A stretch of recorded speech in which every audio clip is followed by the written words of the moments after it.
Conditions apply. Secunderabad ఎంపీగా గెలిస్తే MLA పదవికి రిజైన్ చేస్తా, ఓడితే మినిస్టర్ పోస్ట్ కావాలి. కాంగ్రెస్ అధిష్టానానికి నాగేందర్ కండిషన్. మరి చేరిక టైంలో సైలెంట్, ఇప్పుడు మాత్రం షరతులు. అగ్రనేతల గ్రీన్ సిగ్నల్ కోసం వెయిటింగ్. ఎమ్మెల్యే తీరుపై కీలక నేతల పెదవి విరుపు. బీఆర్ఎస్ నుంచి ఇటీవల కాంగ్రెస్లో చేరిన ఎమ్మెల్యే దానం నాగేందర్ మంత్రి పదవిని ఆశిస్తున్నట్లు అధికార పార్టీ వర్గాల్లో చర్చ జరుగుతున్నది. లోక్సభ ఎన్నికల్లో కాంగ్రెస్ పార్టీ తరఫున సికింద్రాబాద్ ఎంపీ అభ్యర్థిగా బరిలో నిలిచేందుకు చేరిక సమయంలో ఆయన సిద్ధమైనట్లు పార్టీ వర్గాలు తెలిపాయి.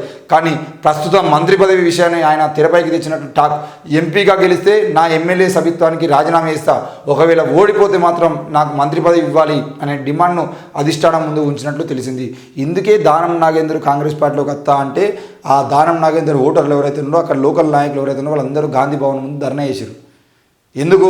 దానం నాగేందర్ చీటరు మన పార్టీలోకి తీసుకోవద్దని చెప్పేసి ఇదే దానం నాగేందర్ నియోజకవర్గానికి సంబంధించినటువంటి మహిళలు కానీ, లేదంటే కొంతమంది రాజకీయ నాయకులు, స్థానిక నాయకులు ఎవరైతే ఉన్నారో వాళ్ళందరూ కూడా ఆ గాంధీ భవన్ ముందు ధర్నా చేసి ఇదే విషయాన్ని చెప్పారు.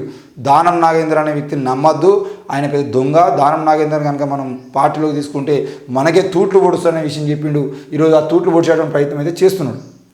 మరి కాంగ్రెస్లోకి మాజీ ఎమ్మెల్సీ పురాణం మహబూబ్నగర్ జెడ్పీ చైర్పర్సన్ స్వర్ణ సుధాకర్ రెడ్డి సైతం అని చెప్పేసి వార్తలు వింటున్నాం. మొత్తానికైతే కాంగ్రెస్ పార్టీలో మాజీ ఎమ్మెల్సీ పురాణము, అలాగే ఎమ్మెల్సీ మన మహబూబ్నగర్ జెడ్పీ చైర్పర్సన్ స్వర్ణ సుధాకర్ రెడ్డి సైతం పార్టీ చేరిన అవకాశాలు ఉన్నాయని చెప్పేసి చూస్తున్నాం. ఒకవేళ కనుక మహబూబ్నగర్లో జెడ్పీ చైర్పర్సన్ కాంగ్రెస్లో చేరితే, ఎందుకంటే ఇప్పటికే కాంగ్రెస్ వర్సెస్ బీజేపీ అని గట్టి పోటీగా ఉంది. మరి డీకేఆర్ ఈరోజు బీజేపీ నుండి అక్కడ పోటీ చేస్తే అసలు నిజానికి మహబూబ్నగర్కి వాళ్ళు బీజేపీ చేసింది ఏం లేదు. ఈరోజు డీకేఆర్ పోటీ చేసినా, ఆమె ఎమ్మెల్యేగా ఉన్నప్పుడైనా ఇప్పుడైనా రేపటి రోజున ఎంపీగా గెలిచినా కూడా గడీల పాలనకు, ఎందుకనంటే ఆ కుటుంబ పాలన ఎట్లా ఉంటుంది, డీకేఆర్ వల్ల నేపథ్యం ఏంది అనేది పూర్తిగా తెలిసినటువంటి మహబూబ్నగర్ ప్రజలు ఎట్టి పరిస్థితుల్లో డీకేఆర్ను గెలిపించడం ప్రసక్తి లేదు అని చెప్పేసి అయితే మహబూబ్నగర్ వార్తలు వినబడుతున్నాయి. మరి మహబూబ్నగర్లో గెలిచేది ఎవరు? కాంగ్రెస్ పార్టీ నుండి నిలబెట్టే అభ్యర్థి లేదు అనంటే ఈరోజు ఆల్రెడీ కాంగ్రెస్ పార్టీ పూర్తి స్థాయిలో అక్కడ మన వంశీని ప్రకటించింది. మరి వంశీ ప్రకటించిన తర్వాత వంశీ క్లియర్గా పనిచేసుకుంటున్నాడు. మరి డీకేఆర్ వంశీల మధ్యలో బీఆర్ఎస్ ఎవరిని నిలబెడుతుంది, ఎవరిని నిలబెడితే అక్కడ గట్టి పోటీ ఇస్తుంది అనే విషయం కూడా మనం వేచి చూడాలి. ఏది ఏమైనా కూడా రాష్ట్రంలో లోక్సభ ఎన్నికల వేడి మరింత పుంజుకుంటుంది. దయచేసి ఎన్నికల ముందు అందరితో మేము చెప్తున్న విషయం ఏంటంటే ఎట్టి పరిస్థితుల్లో కూడా ఈ దేశ రాజ్యాంగాన్ని మార్చాలని కుట్రలు చేసినటువంటి పార్టీల వైపు మనం ఆలోచన చేయొద్దు. వాళ్ళందరి వైపు ఎవరైతే తిరుగుతున్నారో వాళ్ళందరికీ మనమే దగ్గరుండి అర్థమయ్యేలా చెప్పాల్సిన అవసరం ఉంది. ఈ దేశంలో స్వేచ్ఛ, సమానత్వం, సౌభ్రాతృత్వం, ఆడవాళ్లకు రక్షణ ఉండాలంటే భారత రాజ్యాంగాన్ని కాపాడుకోవాల్సిన అవసరం ఉందని చెప్పేసి గుర్తు చేస్తూ ఈ అభిషేక్ మధ్యంతర బెయిల్ 4 వారాల పాటు సుప్రీంకోర్టు మంజూరు. భార్యకు అనారోగ్యం కారణంగా చికిత్స చేయించుకునేందుకు పర్మిషన్. 4వ రోజు కవితను విచారణ చేసిన ఈడీ, ఆమె వ్యక్తిగత సహాయకులను ప్రశ్నించిన అధికారులు. నేడు తల్లి శోభను కలిసి ఛాన్స్. రేపు సుప్రీంలో ఎమ్మెల్సీ పిటిషన్పై విచారణ.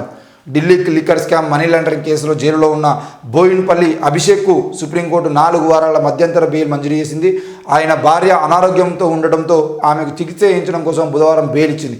హైదరాబాద్లో ట్రీట్మెంట్ చేయించుకునేందుకు పర్మిషన్ ఇచ్చింది. మరోవైపు 4వ రోజు కూడా ఎమ్మెల్సీ కవితను ఈడీ అధికారులు విచారణ చేశారు. ఆమె వ్యక్తిగత సహాయకులు రాజేష్ రోహిత్ రావును కూడా ప్రశ్నించారని చూస్తున్నాం. మరి వాళ్ళ తల్లి శోభను కూడా ఈరోజు కలిసేటువంటి అవకాశాలను అనిపిస్తే చూస్తుంది. మరి ఏది ఏమైనా కవిత అరెస్టు సంబంధించిన విషయంలో మాత్రం బీజేపీ దాదాపు సంవత్సరంన్నర నుండి ఆడుకుంటూ మొత్తానికైతే చేసుకుంటూ మాట్లాడుకుంటూ వచ్చి ఈరోజు బీఆర్ఎస్ పార్టీ అవసరం, బీఆర్ఎస్ పార్టీ పొత్తు బీజేపీకి అవసరం లేకుండా పోయింది. కాబట్టి తెలంగాణలో 2వ స్థానంలో బీజేపీ ఉంటుందనే భ్రమతో ఈరోజు బీఆర్ఎస్ను పక్కన పెట్టి కవితను అరెస్ట్ చేశారు. కవితను అరెస్ట్ చేసి బీఆర్ఎస్ వేరు బీజేపీ వేరైన డ్రామాలు చేయాలని ప్రయత్నం చేస్తున్నా కూడా ప్రజలు ఎక్కడ కూడా నమ్మరు. ఈరోజు కవితను అరెస్ట్ చేసినప్పుడే బీజేపీ గ్రాఫ్ పడిపోయింది. తప్పకుండా బీజేపీ ఇక్కడ మేము బీఆర్ఎస్తో పొత్తులేము, కావాలంటే కవితను అరెస్ట్ చేసిన చూసుకోండి అని చెప్పేసి ఎంత చెప్పినా కూడా జనాలు ఎవ్వరు నమ్మరు. బీజేపీ కావాలనే ఎన్నికల డ్రామాలో భాగంగానే ఈరోజు కవితను అరెస్ట్ చేసింది. ఈ విషయం ఫిక్స్.